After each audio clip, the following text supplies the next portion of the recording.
DC movies have been pretty hit or miss since about 2013 when they launched their cinematic universe with Zack Snyder's Man of Steel.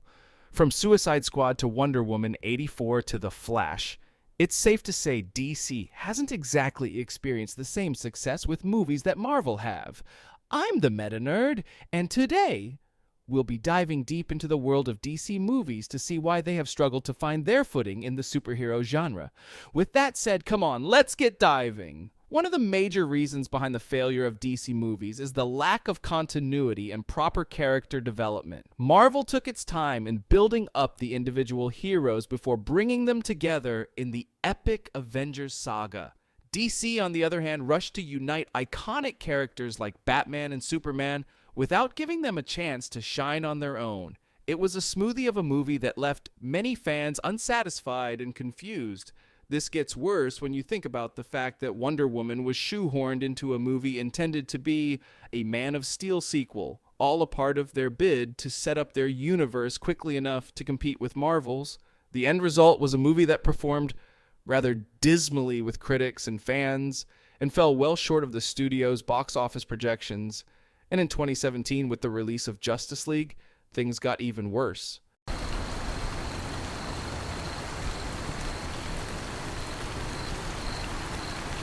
Another problem with DC's movies, and this is one that's plagued them for the entire time the DCEU was up and running, RIP to the DCEU by the way, is that there just hasn't been any time for any of the characters they've introduced to grow, or for we, as an audience, to develop any sort of emotional, sentimental attachments to them. Superman died in his second appearance, and was resurrected only a year later in Justice League. And I think I speak for everyone when I say, it just didn't work, man. In stark contrast, the MCU killed off Iron Man and a couple other long stays of their universe after 10 years, and that was a big deal. With the DCU, it just wasn't. Now, I'm not saying that the MCU is perfect. They've actually been far from that recently, but the truth is what they managed to do between 2008 and 2018 is something no other franchise has managed. And in the case of DC, there's one simple reason why they failed to have that same sort of impact. Stories should have emotional cores, but I don't think the higher-ups at Warner Brothers got the memo. Another major setback for DC movies has come in the form of the interference from the studio and poor executive choices. These decisions often compromised the creative vision of the filmmakers and resulted in disjointed narratives. Critics and fans felt that the studio's interference hindered the potential of these iconic characters and led to disappointing outcomes. The studio interference not only led to poor narratives in the movies, but also fractured the fan base, leading to outcries demanding that the original theatrical visions of directors like David Ayer and Zack Snyder be released. We did get a release of Zack Snyder's original vision for Justice League in 2021. And the fan reviews for that were positive, especially when compared to the 2017 atrocity. But David Ayer is unlikely to get the same treatment, especially with the recent executive shakeups at DC Studios. The interference from the studio and its execs also went well past just movie reshoots and other atrocious choices. In fact, it dates as far back as the launch of the DCEU itself. As we mentioned earlier, the DCEU launched in 2013 with Man of Steel, but at this time the MCU had already been around for about 5 years and had experienced incredible commercial success and earned fan goodwill. As a result, there was some envy on the part of Warner Brothers executives who quickly wanted to be on even footing with their rivals.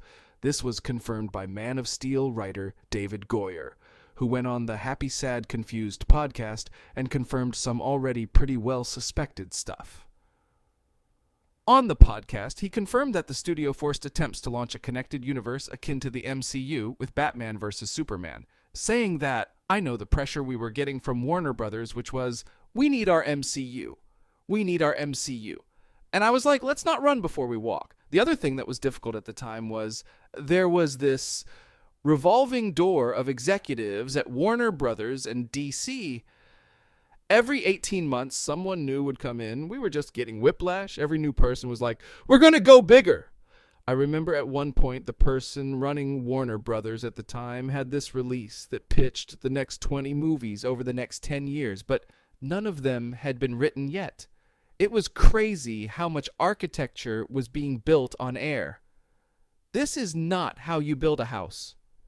Goyer's statement just further emphasizes how disjointed things were at Warner, and how their greed, impatience, and envy steered DC movies down the path of mediocrity.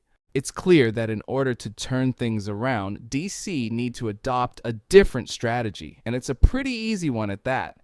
Just focus on character-specific franchises that adhere to one filmmaker's vision. We've seen this approach work wonders in the past with Christopher Nolan's Batman trilogy, movies that are still revered to this very day.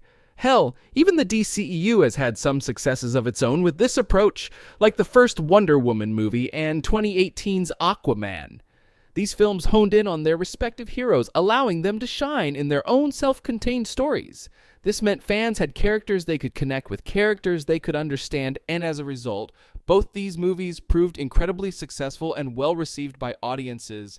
It makes you wonder then why DC haven't taken this same approach with the movies they've released since, having instead returned to the same approach that's failed over and over again. All in all, though, I do think there's hope for DC. The DCEU has come to an end, with the final movie in that universe set to be the Aquaman sequel slated for later this year. After that, it's a clean slate, and I think that's exactly what DC needs. If you ask me, the reset button should have been hit 6 years ago after Justice League released. Now, with James Gunn and Peter Safran at the helm, their approach seems to be streamlined for the first time and probably forever, and everyone there appears to be moving in the same direction now, which is a good thing.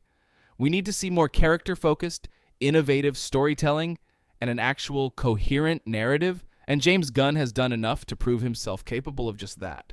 It's about time that these beloved, iconic characters get the justice they deserve. See what I did there? Justice? Get it? Okay, fine, I'll stop. Anyways, that brings this video to a close, and if you stuck around this far and liked it, please hit that like button and hit the subscribe button, and yeah, that'll be it. Once again, I'm the Meta Nerd, and I'll see you around.